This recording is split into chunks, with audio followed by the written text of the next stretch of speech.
Eu decidi fazer esse vídeo porque na semana passada o Dr. Rodolfo Hammer, que é um dos maiores especialistas em direito previdenciário, me disse algo que me chocou e eu quis dividir isso com vocês.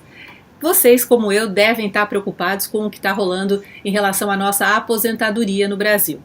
E o Dr. Rodolfo me explicou que, na verdade, não falta dinheiro para a Previdência. O problema é a má gestão. O dinheiro que a gente paga para a Previdência não vai só para a nossa aposentadoria, ele vai para um monte de outros lugares, inclusive um lugar desconhecido. Não é isso, Rodolfo? É isso mesmo.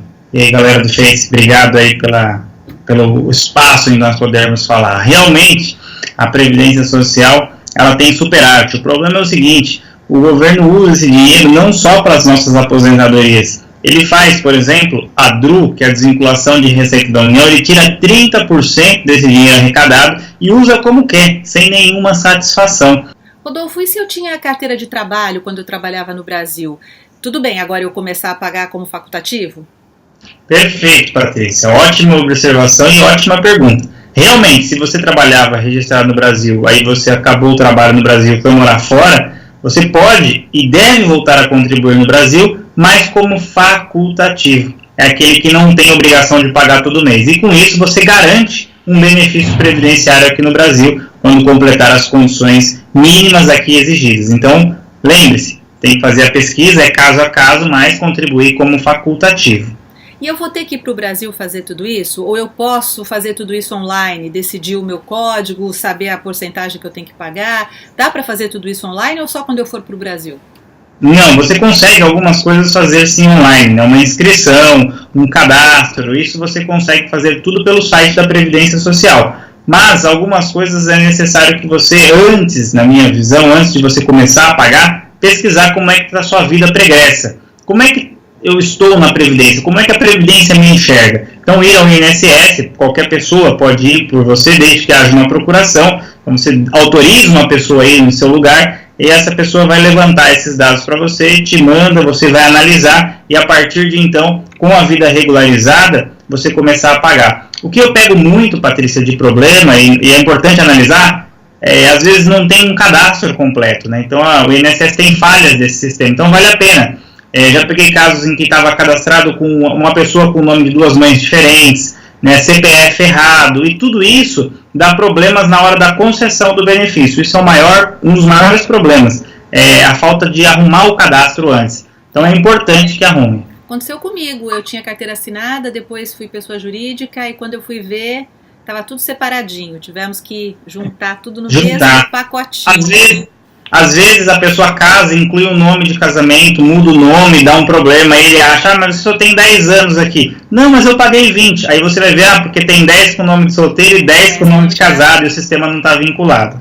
Outra dúvida que eu acho que muita gente, assim como eu, deve estar tendo por aqui, e também no Brasil, mas a gente está se dirigindo mais especificamente aos brasileiros aqui nos Estados Unidos, vale a pena eu correr um pouquinho e tentar me aposentar agora? A gente tem aí talvez uns 5 meses até essa lei entrar em vigor. Como que eu decido isso? Se eu me aposento agora ou se eu espero? O governo pretende aprovar a reforma da Previdência no primeiro semestre do 2017. Então, assim, eu sempre recomendo, se você tiver condições de aposentadoria, e se as condições são favoráveis, são boas, aposente, porque a reforma tende a restringir e piorar um pouco. Se você tiver direito adquirido, você vai conseguir mesmo com a reforma. O problema é saber se eu já tenho ou não direito adquirido. E para isso é necessário fazer uma pesquisa junto ao INSS. Mas eu sempre recomendo, se você tem condições de aposentar, se você já tem um tempo mínimo e não vai ter muitas mudanças de valor, aposente, porque é muito melhor você ter uma renda já da aposentadoria, porque você já contribuiu por isso, do que ficar guardando uma reforma aí que vai infelizmente ser pior do que a atual condições hoje de aposentadoria. E vamos recapitular então rapidinho. Se eu tenho uma mulher mais de 50, homem mais de 55, eu já posso aposentar atualmente com as leis atuais, não é isso? Com as leis atuais, na verdade é assim, se o homem tem mais de 35 anos de contribuição, pagou mais de 35 anos, e a mulher pagou mais de 30 anos, ela já pode aposentar. Independente da idade, né, Rodolfo? Não tem independente. Isso que é legal, independente da idade. A única coisa é que se ela tiver pouca idade, ela vai ter um fator previdenciário, ela vai ter um benefício menor. Mas para não ter fator previdenciário, eu vou somar a idade com o tempo de contribuição. Se da mulher der 85 pontos, a idade mais o tempo de contribuição, ela não tem fator. E se o homem der 95 pontos, a idade mais o tempo de contribuição, ele não tem mais fator previdenciário. Com exemplo, é simples. Um homem de 60 anos de idade e já recolheu 35 anos de contribuição. 60 com 35 dá 95, ele recebe integral. E a mulher, ela teria 30 anos de contribuição e 55 de idade. 55 com 30 dá 85 e ela não tem fator previdenciário. Deve ter muita gente aí nessa situação. Se você tem 55 anos, começou a trabalhar com 20, você já tem, né, 35 de contribuição.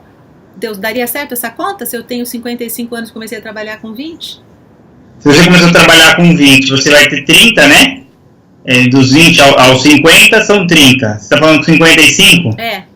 Aí teria 35. Aí você vai somar. Se for mulher, vai dar certo.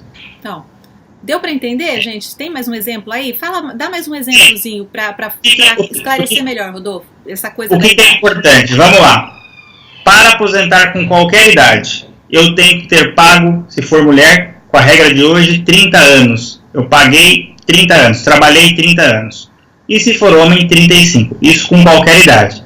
Se nós quisermos aposentar com menos tempo de contribuição, com menos tempo de pagamento, aí eu tenho que ter uma idade mínima. O homem, 65 anos de idade e a mulher, 60 anos de idade. Mas aí, Patrícia, nesse caso, eles têm que ter pago pelo menos 15 anos de contribuição. Então, assim, são dois exemplos. Imaginemos que nós temos um homem que mora ainda nos Estados Unidos com 65 anos de idade e já recolheu para a Previdência Brasileira no mínimo 15. Ele já pode aposentar. E às vezes ele não sabe que já pode aposentar. E a mulher a mesma coisa. Uma mulher com 60 anos de idade que recolheu pelo menos 15 anos de contribuição, ela também já pode aposentar. Então nós vemos aqui 4 exemplos de aposentadoria, de homem e de mulher, 2 de cada, que, cumprindo esse requisito mínimo, ele já aposenta. Rodolfo, eu já tenho 65 anos, mas eu só paguei 14. Aí ele tem que completar mais um ano para pagar mais um ano para dar 15. Aí ele consegue. Ou o contrário. Rodolfo, eu já tenho 34 anos e meio de contribuição. Faltam mais 6 meses. Eu recomendo, volte a pagar imediatamente, que vai dar tempo de você ainda conseguir com os 35 antes da reforma.